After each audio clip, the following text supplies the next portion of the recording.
For tickets and more information, visit www.apollotheater.org.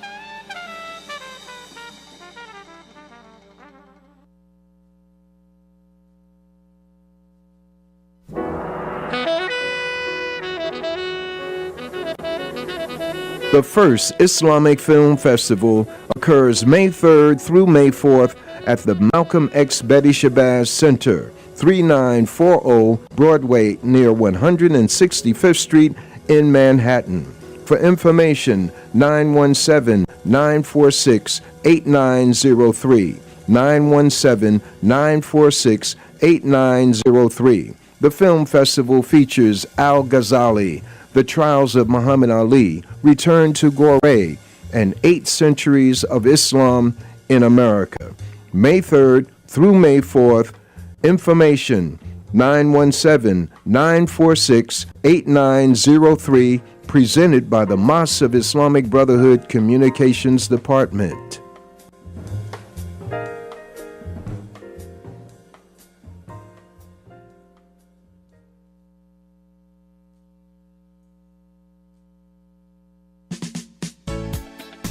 The Educational Theater Program at the City College of New York proudly presents the 2014 Family Arts Day, Saturday, May 10th from 10 a.m. to 1 p.m. Family Arts Day offers free fun for everyone. There will be theater games, face painting, puppets, sing-alongs, clowns and mask making, live performances, and much more. That's Family Arts Day, Saturday, May 10th from 10 a.m. to 1 p.m., held at Aaron Davis Hall on the campus of the City College of New York at 135th Street and Convent Avenue. For a full schedule of events and directions, visit www.ccuny.edu/edtheater.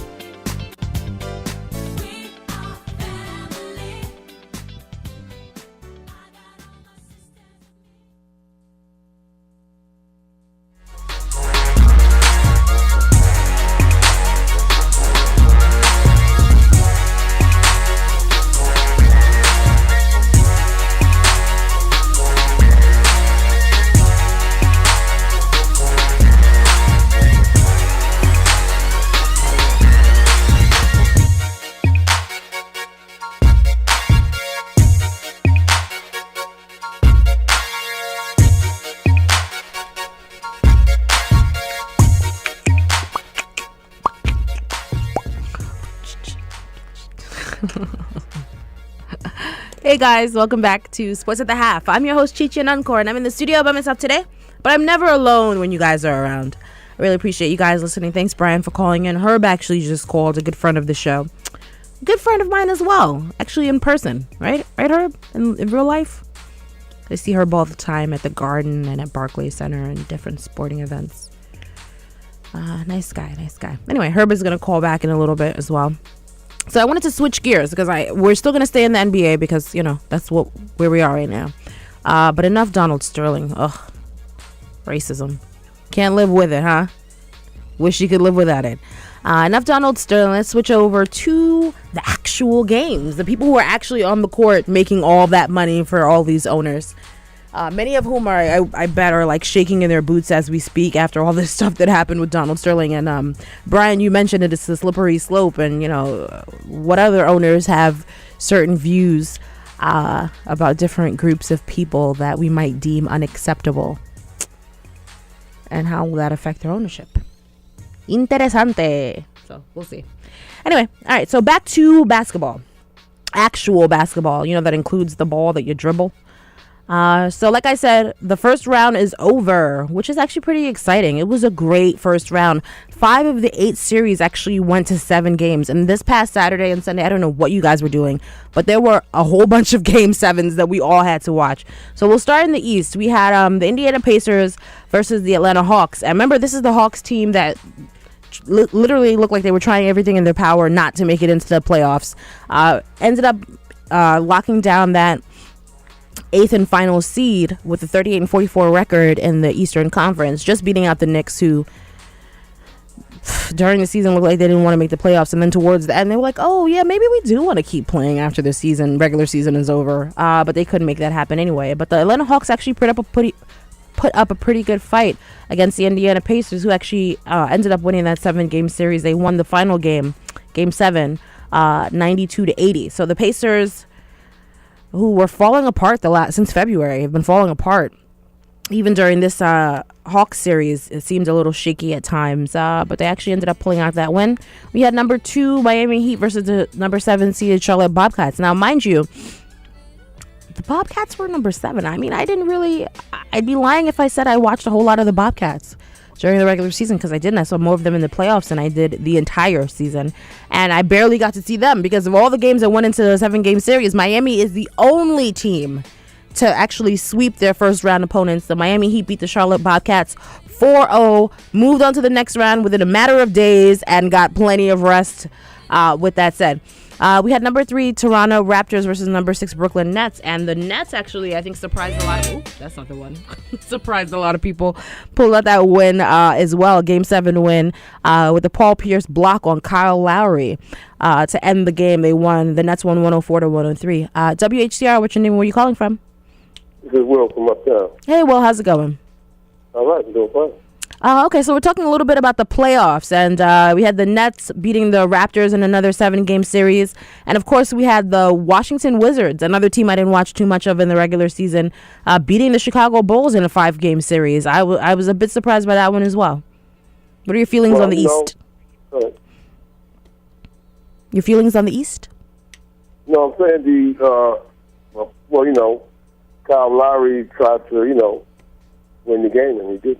Yeah. The little guy, he went in there, and then, he likes to jump into people, and they very rarely give you a call like that. Especially at that moment in the game, because that would have been pivotal.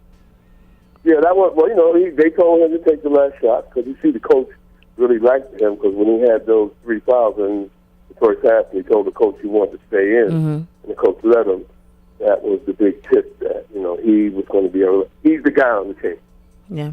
And so that was really, to me, the real deciding factor. There was no way that he was going to, and he got past, Kevin and the other guy. He got through them, and Pierce was waiting right for his little behind and smacked it on out. They're going to have they're going to have a hard time against Miami. So.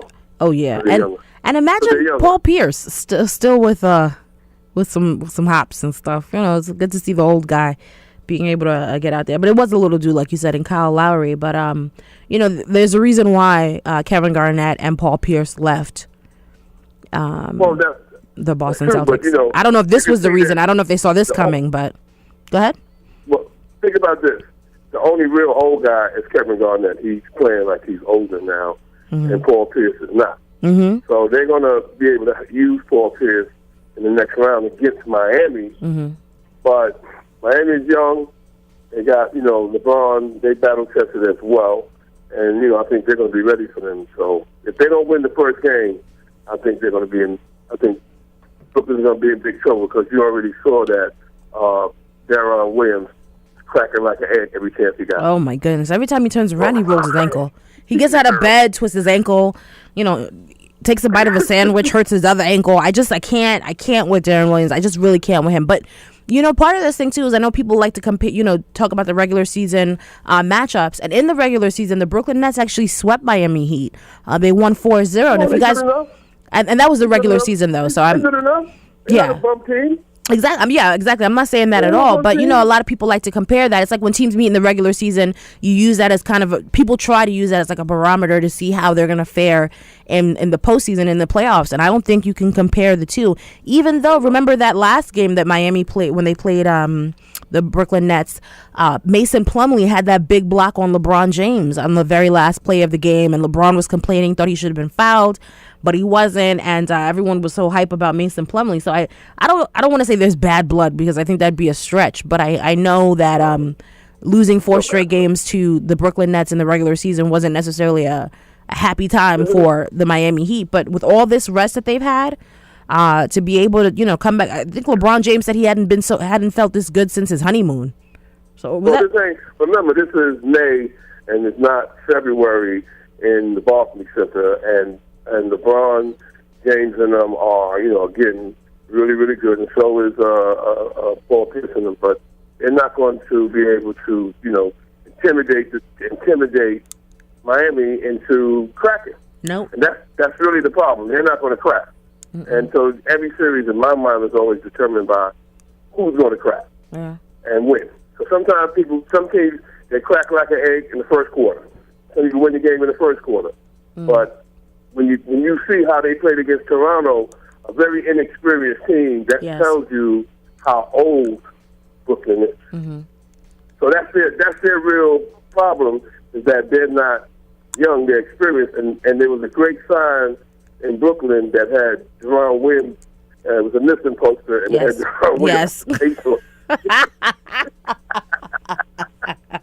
Sorry. so if they don't find him, they're going down. Yeah, and his ankles have been a problem for years now. I would say like almost his entire career, and it's really unfortunate because he has so much potential. But it's about him staying healthy. Come on, Chief. Come on. We don't want to hear about his ankles. I know. That's scary that anybody can have. Yeah, that's We don't want him missing. Get off the poster. Right, can stay on the court, right? So we have actually two games right tonight in the semifinals. We have the Brooklyn Nets at Miami Heat. That game is at 7 p.m. on TNT. Gotta catch that. The Clippers at OKC at 9:30. Okay, so if in the Clipper thing, if the big guy who's from Oklahoma, Greg Griffin, he's from Oklahoma. If he shows up, then they don't have anybody that can guard him. Kevin's gonna score, and why they're dangerous is because they can go and win in anybody's building at any time. Who, OKC or the Clippers? They're dangerous. They're dangerous, but, it's all going to be about what Westbrook does. If he plays for the team and be a killer sometimes, then they have just as good a chance. I think LA would be in trouble. But if he do his, I'm going to come in here and get me 28, 29 shots because I'm looking good today. Because I'm feeling myself today. He dressed like he really feels good about himself. Yeah. Whether you agree with him or not. Yeah. And he plays like that too. He plays like it's like the same way kind of J.R. Smith feels about himself. You can see that in him. Yes, that's right. So the trouble is if they let Kevin have the ball and let Kevin run everything, Clippers going down. And mind you, both teams, the Clippers and OKC, actually took their first round series to 7 games, and it was OKC beating out the Memphis Grizzlies in Game 7, and that was a Game 7 that Zach Randolph didn't play in because he, forgot it was the playoffs and got outside himself, started punching people during the game, and it just shows you it's one of those things. And remember, the past couple of years, the Grizzlies and OKC have had like great playoff matchups, and even this first round series, 4 of their 7 games went into overtime. They had 4 straight overtime games. It was awesome, amazing basketball to watch. But for Zach Randolph not to be able to control himself in Game 6. Conspiracy alert. Is it? Do you know who the person is that nets out the punishment for the NBA now? Who? Ross Stern. He was the general manager of Chicago. He threw Nene out. Well, he had to go too. You can't be out here choking people and headbutting folks and throwing punches. Not in the playoffs. Wait a minute now. If that guy that supposedly punched, if that guy got punched by Zach Randolph, I've seen Zach Randolph in person. He's a big dude. Zach Randolph punch you in the jaw, everybody's going to know it. That's all I'm saying. Everybody, it ain't going to be no, I think you hit him. No. So, but if you remember the Indiana game, George Hill put his hand in the other guy's face. He was poking him in the face. Yeah. Oh, they ain't saying nothing about that? Well, not enough to eject you, but you can't throw punches. I mean, Zach Randolph is feeling some type of... Zach Randolph has had issues, though. Didn't give him a check. The 3 very qualified referees who happened to be at the game did not even give Zach Randolph a check. I'm just saying. Conspiracy alert. I don't know if that's true. I'm just saying. No, it's all right. And even on the flip side of that, with the Clippers and the Warriors in the first round, another 7-game series, and the Clippers ended up pulling out that one. And, they're even talking about Doc Rivers. I'm sorry, not Doc Rivers. Mark Jackson maybe being out as head coach. Haters, and listen, there's an old saying that how I see it is how it is, and success has many fathers and mothers, and failures and orphans. Mm-hmm. So now we're seeing the mommies and daddies of success showing up, and it's all about them and not about Mark. That's how I go.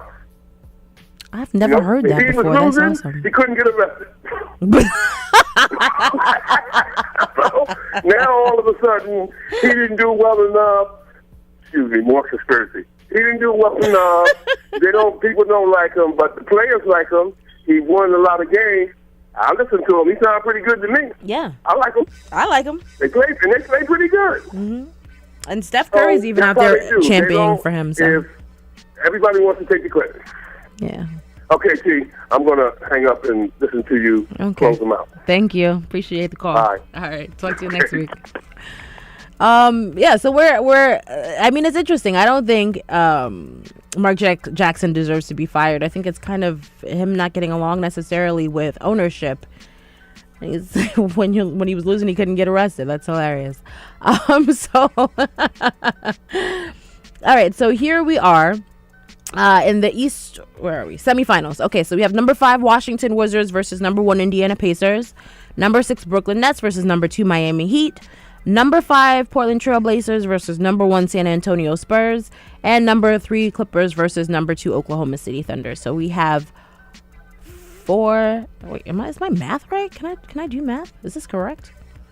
1, 2, 8 teams left. Oh my goodness. There we go. We have 8 teams left, so I thought that was interesting. Okay, anyway. Even LeBron James is saying Kevin Durant should actually win the MVP. Mind you, LeBron James has won the MVP award in 4 of the last 5 years, the last 2 years as well. The only person who was able to break that up was actually Derrick Rose, who won the MVP award in 2010, 2011. And he's also on a missing poster right next to Darren Williams' ankle because he can't stay healthy. I mean, and I'm not laughing because it's terrible, but it is. It's not funny. You guys know what? You guys get my laughing, right? You know, I'm not feeling that way about him. Anyway, Mike D'Antoni actually resigned as the Lakers head coach, and that's if you want to call it that. He was actually trying to get them to pick up the option, I think, in his contract or extend the contract somehow, and they were like, we don't want you here. So he resigned.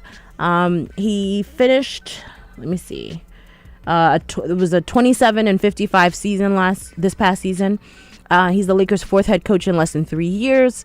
His overall record was 67-87 after taking over the Lakers in 2012, 2013, and that was after they fired Mike Brown, who had only coached a handful of games, and they're like, dude, you gotta go all the way up out the paint.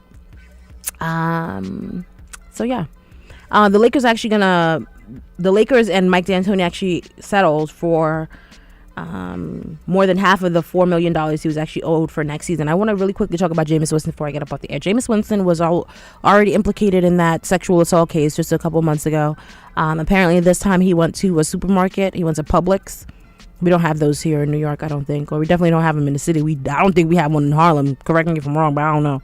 But he went to a Publix, ordered some crab legs.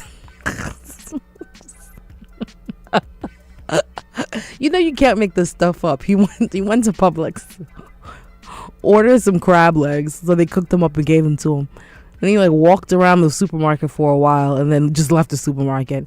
And they made it seem like, oh no, he was wandering around trying to see if he could buy something. You know you ain't pay for that.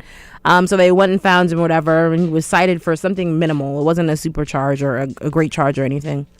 And he had to do 20 hours of community service. So this all happened, I think, just a few days ago. This was on Tuesday. So he was suspended from the team and forced to do 20 hours community service. He already did the community service. The 20 hours is up and gone, and was reinstated by the Florida State baseball team, where he's a pitcher. So he's a 2-sport athlete. So he's going to be back playing baseball.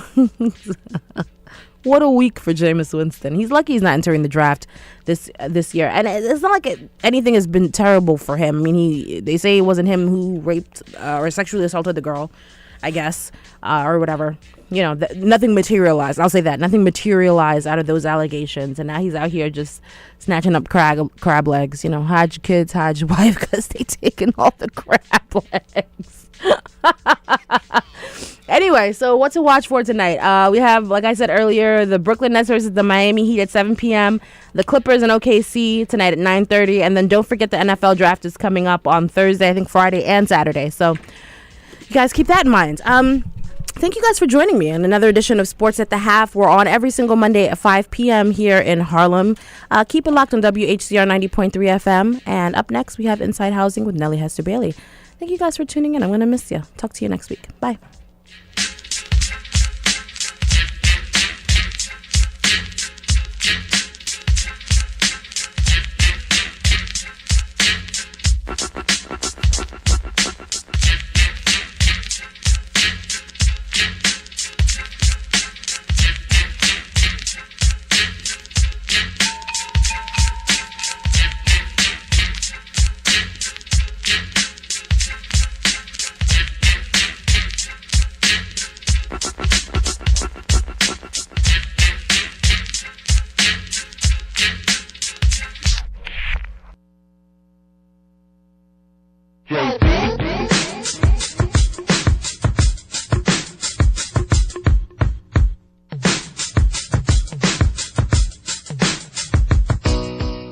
Mic check, mic check.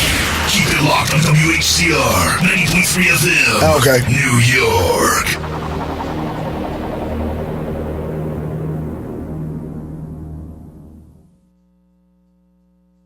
The odds of becoming a signed artist and having 3 #1 albums? 1 in 100 million. The odds of going on to win 6 Grammy Awards? 1 in 1.4 million. The odds of this performer having a child diagnosed with autism? 1 in 88. I'm Toni Braxton.